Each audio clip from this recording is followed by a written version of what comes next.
Good morning, judges. We first want to start off by thanking you all for allowing us to present today. And so we're going to be summarizing our paper in response to the prompt Remote Work, Fad or Future. We'll start by providing a brief summary of our presentation. So in part one, Ready or Not, we predicted the proportion of remote-ready jobs in the years 2024 and 2027. Then in part two, Remote Control, we determined the probability that a remote worker will work remotely. Then, in just a little homework, we determined the city most impacted by remote work, as well as the proportion of remote workers in each of the given cities. We'll start with Nathan presenting Ready or Not. All right, so as Ayush mentioned, in part one, we found the overall remote readiness for the 5 cities of Seattle, Omaha, Scranton, Liverpool, and Barrie. So let's start with our assumptions. First, we categorized all jobs into 3 sectors of manual labor, human services, and corporate work.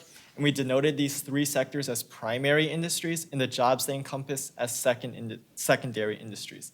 And second, since the nature of the work done within a primary industry is similar, we assume that for all jobs within the same primary industry that they would share the same remote readiness. Let's move on to our variables. Here, W denoted the proportion of the workforce in a given industry, R denoted the proportion of jobs remote ready in a given industry, and T denoted the time since 2013 in years. So we tackled this problem in 2 parts. Across all 3 primary industries, we first tracked the growth and decline in the total proportion of workers, and then we tracked the growth and decline of remote readiness itself. So let's start with industry growth and decline. So at the top here were our 3 primary industries with their corresponding secondary industries.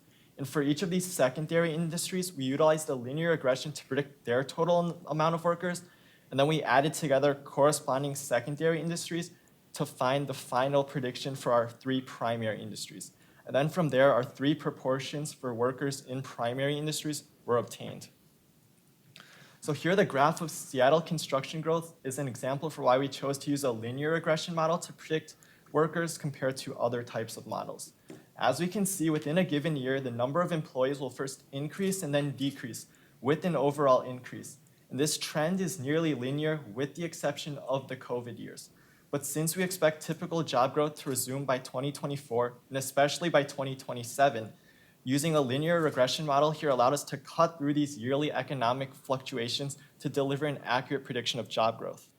Now Audit will explain how we derived remote readiness growth and our results for part 1. All right, as Nathan mentioned, let's get into remote readiness growth. So first off, we assigned a value R between 0 and 1 that represents the proportion of remote ready jobs in each industry. So let's go through our 3 primary industries, starting off with manual labor. Per our assumptions, this R value is assumed to be constant. Next, we have human services, which is split up into 3 portions: leisure, healthcare, and education. Leisure is similar to manual labor in that it requires a certain in-person aspect and is thus also assumed to be constant. Now, our 3 underlined portions will be covered in our following slides. All right, getting back into our presentation. So let's start off with human services and healthcare. So we used an NIH study about patient satisfactions with telehealth to drive this model. So for this, we use derived demand to justify this model. When the demand for telehealth is higher, the demand for its factors of production, which includes online healthcare, will be higher, thus increasing the proportion online healthcare comprises the overall healthcare industry, and thus the overall remote readiness of healthcare as a whole. Using our NIH data, we created the following Markov chain with 1-year transitions. So one example of a transition probability was that 99% of patients that use the online healthcare would maintain that state after 1 year. Using the fact that 19% of patients were satisfied with telehealth in 2020, we simulated our Markov chain for 2024 and 2027, giving these following values for R sub A. So now let's move on to human services and education. So we use data from the NCES regarding students' enrollments in online schools to justify this model. This utilizes the similar principle of derived demand. So after using our proportions of students enrolled in online schools out of all students, plugging this into our cubic regression, we return the following equation with an R-squared value of 0.95. After substituting the corresponding T values in this equation, we return the following values for R sub E. Now, let's move on to our corporate industry. For this, we use data from the Bureau of Labor Statistics. In this model, we determined that 37% of jobs in the corporate industry were remote ready in 2020 from our data. In addition, we found that the growth rate for 4 years was 19.1%. After plugging in our corresponding values for T for 2024 and 2027, we determined that the values for R sub B were 0.44 and 0.50 in 2024 and 2027 respectively. Now, let's move on to our results. So for each city, we took the sum of the values W times R over all three industries to determine that in 2024 and 2027, Barrie and Wales had the highest remote readiness at 40.93% and 45.16% respectively. So now let's discuss our strengths and weaknesses. One of our strengths was that our utilization of derived demand in our models for education and healthcare allowed us to account for real-world economic decision-making by both firms and consumers. In addition, we considered both industry growth and remote readiness in our model. However, we did have a weakness, which was that our markup chain was more biased towards telehealth due to the rapid growth in this industry during the COVID years, thus inflating these proportions. Now, Colin over here will present part 2. Thank you, Otter, for that introduction. In part 2, remote control, we are predicting whether or not a remote-ready employee will actually be going remote. So for an employee to go remote, 2 things have to happen. They have to choose themselves to go remote, and their employer must allow them to. So our 2 key assumptions for this section are that an employee is going to choose whichever option makes them happier, and the employer will allow remote work as long as the employee's work output going remote doesn't go below a certain level. So essentially, we have 2 parts of this section. We're going to find functions describing an employee's happiness in both scenarios, as well as their work output. So to start with happiness, we define capital H as the metric we're going to use to compare happiness between scenarios. Capital H is defined as the number of total hours we assume an employee is completely happy in a day. So that depends on two parameters, essentially. One is lowercase h, the degree of relative happiness an employee is at any point in the day, multiplied by the time they are spending at the level of happiness. So we divided up the day into 2 periods, a free and a work period. We assume that the employee is maximally happy during the free period. However, during the work period, that level of relative happiness will change. So now we're going to find that value in the next slides. So to derive the relative happiness for the work scenario, we considered 4 main parameters, which are caretaking, job satisfaction, COVID anxiety, and socializing. For the effect of caretaking, we define a variable NT as the number of toddlers a parent might have to take care of at home. When people work in person, a major obstacle they have to overcome is that they have children they have to take care of at home. And that's a big cause of stress and a decrease in happiness. So we model this as a big decrease in happiness from 0 to 1 child. However, if we add more children, the amount of happiness decrease would basically decrease as well because the major obstacle of being at home has already been overcome. So we can approximate this as an exponential graph, and estimating that about 3 toddlers is going to theoretically minimize the happiness at 5%, we estimate the constant proportionality to equal to 1. The effect of our other factors are shown on the screen here. With COVID anxiety, higher COVID anxiety making lower happiness, higher job satisfaction, higher happiness, and the effect of socializing is essentially a numerical value of 11% increase according to Our World in Data. And we combine everything together. Job satisfaction is a relevant factor to both the remote and in-person scenarios. However, our other factors are only factored into the in-person scenario. So as you can see, we have these values of relative happiness during work. And now to find the amount of time an employee is spending between the free and work periods. We assume that the total work time T added to the commute time tau equals the total work time for an in-person worker, which is basically taking away from 17 waking hours into their free time. So essentially you can see that an in-person employee will have less free time because they do need to commute. So when we use our function and multiply all relative happiness by the amount of time they're spending at each level of happiness, we yield these values for capital H, which again are the number of hours we assume an employee is totally happy in a day. So now Jack will come up to describe our functions for work output.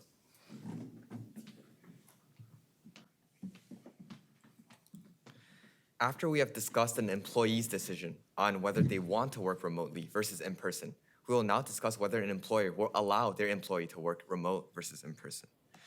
So first, we define our work output. We set our variable W as a work output, and it serves as a baseline to compare an employee's work output in person versus working remotely. And work output is equal to their productivity level multiplied by their time spent working. Our parameters for productivity level is simply happiness and Wi-Fi speed, while our parameter for time spent working is caretaking. Now we will first derive the impact of happiness on their productivity level. According to a research conducted by Oxford University, it is found that happiness can increase an employee's work output, productivity, by as much as 13%. Thus, we have modeled our productivity level to be proportional to 1 plus 0.13 times h over 17, or the fraction of the day they are spending happy. This means if an employee is happy for 17 hours of the day, or 100% of their waking hours, then they will see the full 13% increase compared to when they are happy for 0 hours of the day. Next, we will see how Wi-Fi speed influences their productivities as well. First, we define P0 as the maximum limit of human productivity with respect to Wi-Fi speed. And we have determined a threshold level for the maximum Wi-Fi speed to obtain this maximum productivity level at 50 megabits per second. We assume that employees working in person, their corporations will provide them with this threshold of 50 megabits per second. Thus, for an employee working in office, their productivity level is simply at P0, or the maximum. However, we realize that employees working remotely might not have this standard of 50 megabits per second. Thus, we have to multiply their productivity level P0 by S, their Wi-Fi speed, over S sub of C, our threshold. And lastly, we have the time spent working. We realize that some employees might have to take care of children at home. Thus, they have to spend T sub of T, time for caretaking. Thus, their time spent working is T minus T sub of T. However, for an employee working in person, they don't necessarily have to deal with this issue. Thus, their time spent working is simply just T. And after synthesizing our values for productivity and time spent working, we arrive at the following two equations for the work output of an employee working remotely versus in person, with respect to happiness, Wi-Fi speed, and time spent for caretaking. And now we will move on to our results. We have these 4 functions derived from earlier for an employee's happiness and work output when working remotely versus in person. And we'll use these 4 functions for our final conditions. And as we said earlier, an employee will always choose to maximize their happiness. So they will choose to work remotely if their happiness of working remotely is larger than their happiness of working in person. Furthermore, according to a study done by Chicago Booth Review, an employer will oftentimes accept a dip of 20% in productivity when an employee is working remotely. Thus, the work output of an employee working remotely must exceed 80% of their work output in person. Thus, an employee will work remotely if and only if both of these conditions are satisfied.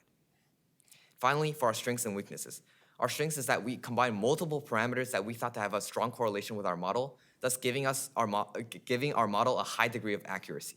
Furthermore, we recognize that employee and employer choices are not necessarily independent, as an employee's happiness will in turn impact their productivity and their work output.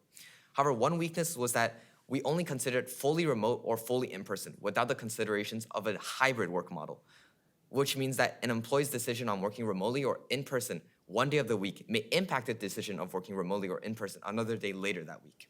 And now we will move on to Ayush for our part 3. Thank you for that introduction. Now in part 3, we'll be synthesizing the results from our previous 2 parts to find the percentage of remote workers in each of the given cities, as well as the city most impacted by remote work. So for our assumptions, our first assumption was that the proportion of workers that are remote ready is equal to that found in part 1. And additionally, we assume that the distributions for each parameter in part 2 are normally distributed, with a standard deviation sigma equal to 0.1 mu, or 10% of the mean. We chose to utilize a Monte Carlo simulation to account for the volatility involved in employees' decisions due to basic human nature. We start with a sample population of 1,000 people. Out of this 1,000, we found the number of remote-ready workers using our results from part 1. And then we used a variety of sources to find mean values for the parameters that we used in the functions that we found in part 2. We normally generated each of these parameters, such as job satisfaction, time spent working, etc., with a standard deviation of 10% of the mean, as we mentioned earlier, and the workers' choices added up to find the final proportion. We ran the simulation 1,000 times, and our results were plotted in histograms, as will be shown on the next slide. Here you can see a sample histogram of the percentage of remote workers in Seattle in the years 2024 and 2027, with the left graph depicting a median of 9.5% and the right graph depicting a median of 10.6%. We will now be displaying our results. We found that Barrie Wales had the highest percentage of remote workers in 2024 and 2027, with 10.7% and 11.8% working remotely in these years, respectively. This means that Barrie Wales was most impacted by remote work out of all of the given cities. A key strength of our model was that we were able to effectively synthesize the results from our previous 2 parts, as well as that we were able to account for the volatility involved in employees' decisions by using a Monte Carlo simulation. However, one thing that was limited was our data. And additionally, we assumed a 10% standard deviation for all parameters, even though this may not always apply. Thank you for reviewing our presentation. We will now be taking questions.